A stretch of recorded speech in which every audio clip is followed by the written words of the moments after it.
All right. So hello, I'm Ken Kinter, and welcome to days 43, 44, and 45 of my leukemia journey. Uh, this is my second go in this. I had a little brain fog the first time, and I forgot what day of the week it was. So in a sheer stroke of laziness, this covers 3 days. Now, in my defense, they weren't the most exciting days in the world. So rather than leave 3 5 minuters, I'd rather just put them together. So this covers Monday, Tuesday, and Wednesday of this week. Monday and Wednesday were rest days. Actually, Monday was Memorial Day. And Tuesday was a very easy clinic day. So I'm just going to recap those couple days and what happened. So Memorial Day, Monday, obviously a holiday, not a whole lot going on. Did did get out a little bit, get out in the world. I'm still doing battle with this whole thing of looking visibly ill in public, whether it's the hat on my head or I feel like I look like I'm struggling, and I'm probably making a lot more out of it than what it really is. And I guess struggling with acceptance is a big piece of that, even if I'm just accepting something that's temporary. So when I see people that don't recognize me because of the change in my appearance, I think people who don't know me don't even notice I'm just another person. But people that know me or haven't seen me for a while, I'm down 30 pounds. I've always had long hair. Um, it looks like I've shaved and I haven't because the chemo kind of gets this too. Um, so I struggle with that. Lights out. Um,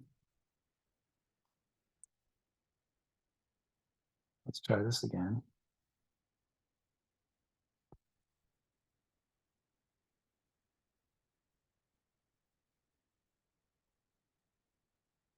Technical difficulties, right? So, so I struggle with that, and I know most of that's in my head, and I need to give that up. So Monday was, being out in the world, seeing people. I was kidding about something I'm calling Operation Hug, which is I want to hug everyone who's wished me well or prayed for me or sent out nice thoughts, and I've gotten the first couple people already, so that part's good. It's a worthwhile goal, I think. It's just my way of saying thank you to people who've been pulling for me. So I really appreciate that. So that was Monday. Tuesday was the first day back at clinic. And one last thing about Monday. Monday, I actually read the official book on what leukemia is, or at least the 80-page handout that you get from, I think it's LLS.org, the Leukemia and Lymphoma Society.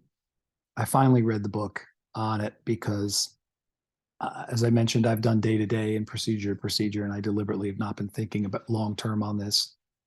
But I guess I'm violating that and starting to look further down the road, or I'm becoming more optimistic that this is something I'm going to be living with for an extended period of time, as opposed to something that just showed up and is taking me out.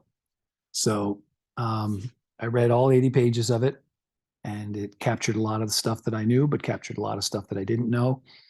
And I think this marks that shift from sprint to marathon that that Nick and other people have told me about. And it's just my style to be informed about something.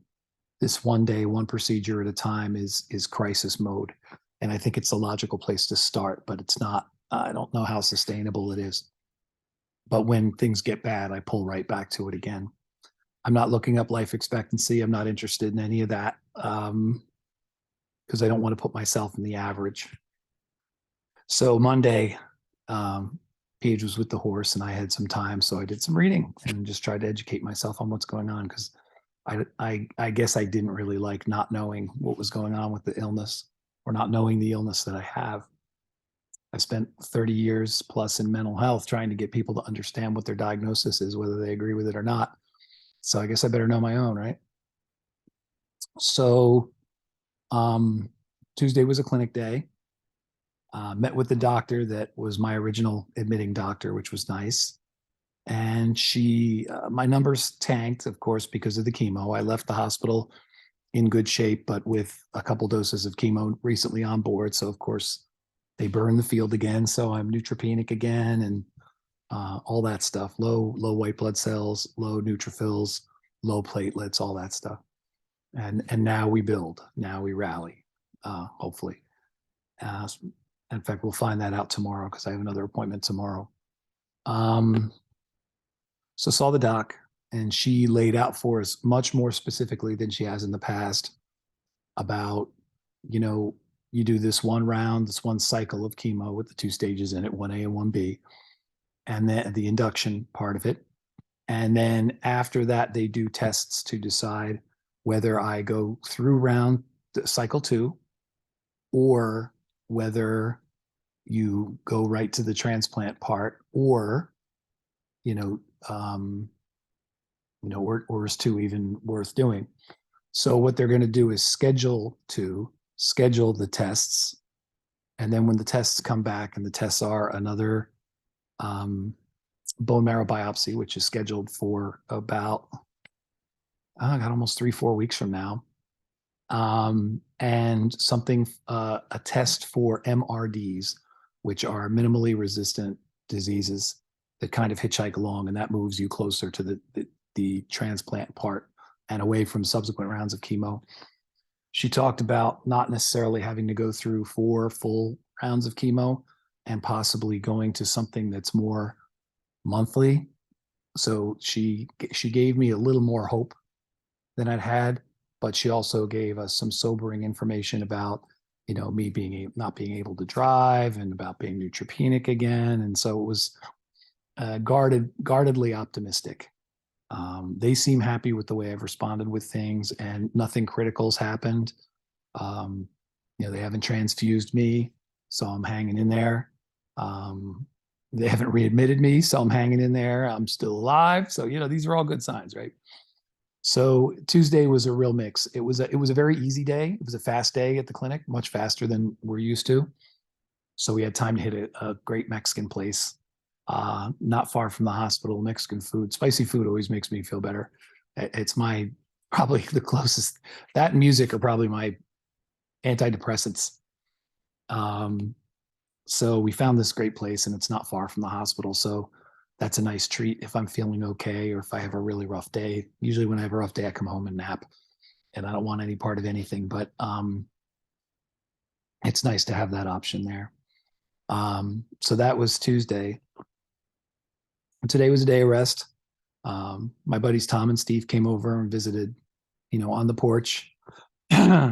So they brought some stuff over, and, we hung out and talked for a long time as the sun set. And it was really nice, even with the obvious constraints, and they wanted to know everything. So I gave them all the gory details about how things have been going. And,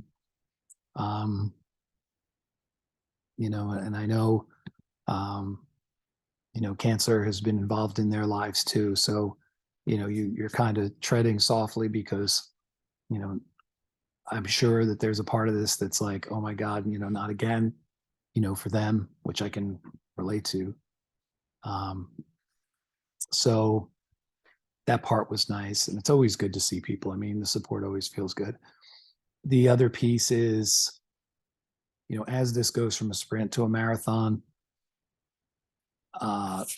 work responsibilities are showing up, both from the Seton Hall and the Rutgers side, and the balancing act of health has to be first. How much room is there on the desk for that other stuff? And some days I feel better than others. Today I was very tired, didn't go for a walk, didn't get out, didn't go anywhere. It was really a big day of rest, partially in anticipation of a big day tomorrow. Lumbar puncture tomorrow, along with blood work and seeing the doc. So,